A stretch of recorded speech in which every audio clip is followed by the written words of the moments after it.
Welcome to Nature's Glory Cabin Off-Road. Today we're doing 4th in the Full Trail Series. We're doing a short one today, Amos Cut, with a little more information on the north side. A lot of folks will come over Spas Creek, and you can use Amos Cut to get to the north side of the dbbb. So it's a good way to get across and to avoid Frenchburg completely. So enjoy. Welcome to another in the Full Trail Edition. We're doing Amos Cut here. Again, we did it in the other direction. This is the direction you would go if you were coming off of Spas Creek and wanted to do the north side of Menifee County before you went back to do Pumpkin Hollow. A lot of folks do that. So when you come off of 713 there and turn right onto Amos Cut, if you remember from the first video, this is pretty smooth. Not a whole lot going on. Mostly gravel road. At the other end of it, we got a 180-degree hairpin that most folks will have to turn around a couple of times to get up it.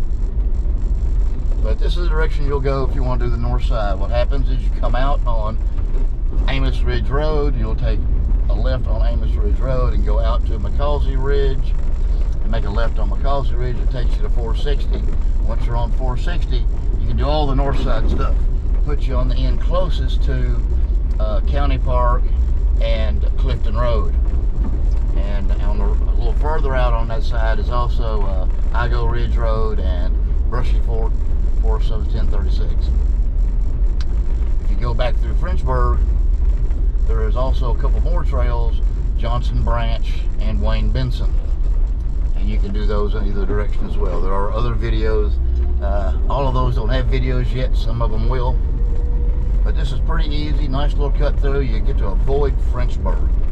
A lot of times you go through Frenchburg, there's a stoplight there that's, everybody takes turns, three-way stop. So you end up with cars in between you.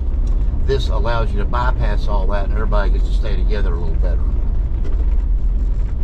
That's the advantage I see to it. We do it all the time because it's close to our cabin. We probably, gosh, like I said before, I'll be surprised if we don't do it at least 4 times a weekend. Again, like every other trail, it can have trees down. There were some trees down during some of the ice storm and the wind storms and Helene back last fall through the first of the year. But quite frankly, a tree can fall for any time, for any reason or no reason at all. It's the forest. What can I tell you? It's unmanaged. This is part of the Backcountry Byway. This Amos Cut is. It's also sometimes called Patrick Cemetery Road. Depending on the map you're looking at, it might be called Patrick Cemetery. There's a cemetery down here. This front end of this that we're on right now from 713 is maintained, I believe, by the folks as this cemetery, or at least related to it. I don't know. Anyway, there's a cemetery up here, and once we get past the cemetery, it's less maintained. It's a little rougher, but it's still not much. It's still mostly just gravel. Might be a little washout from the rain here and there. Nothing very hard.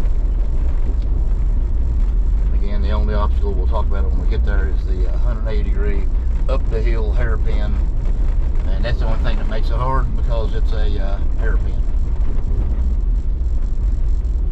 Usually you can drive through here fairly quick. I don't even bother getting into four-wheel drive here or undoing my sway bar. Again, gravel road, 1, maybe 1.5. The only reason it's a little harder than more than a 1 is because of that hairpin at the end. So very easy.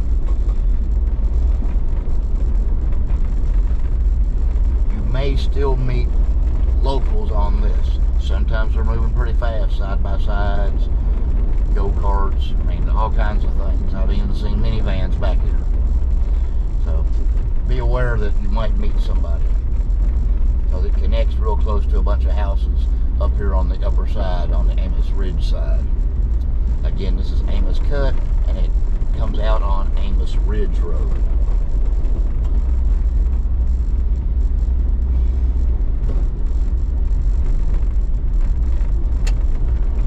I don't know exactly how long this is, maybe a mile. We're just passing the Patrick Cemetery now, and you'll notice that the road is going to be a little bit rougher. It's just a rough gravel road instead of a smooth one.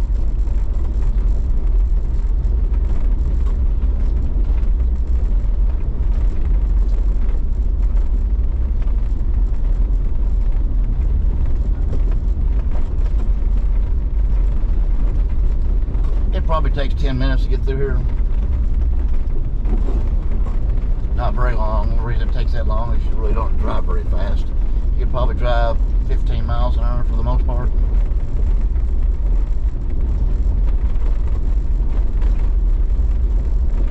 And as you saw back there, when I hit the wipers, I hit a mud puddle, a pretty good one. It wasn't very deep, didn't jar me much, but it did have a lot of water in it.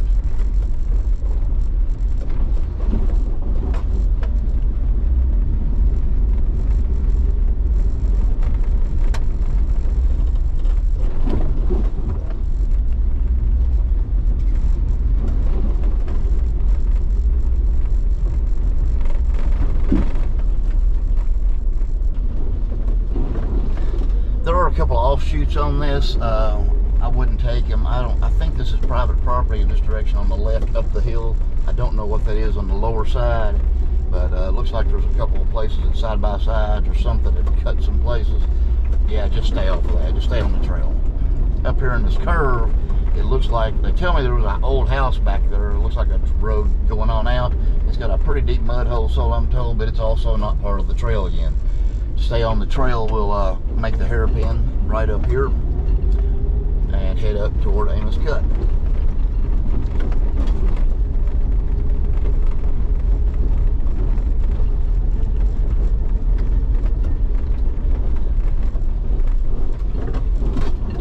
If you're in a two-door short vehicle, you can give this a try.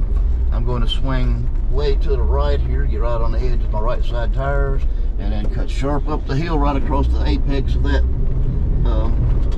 downhill, and we should get right around it. Yep, there we go.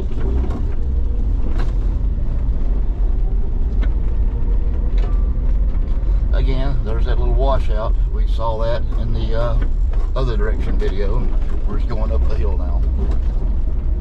This is as rough as it gets.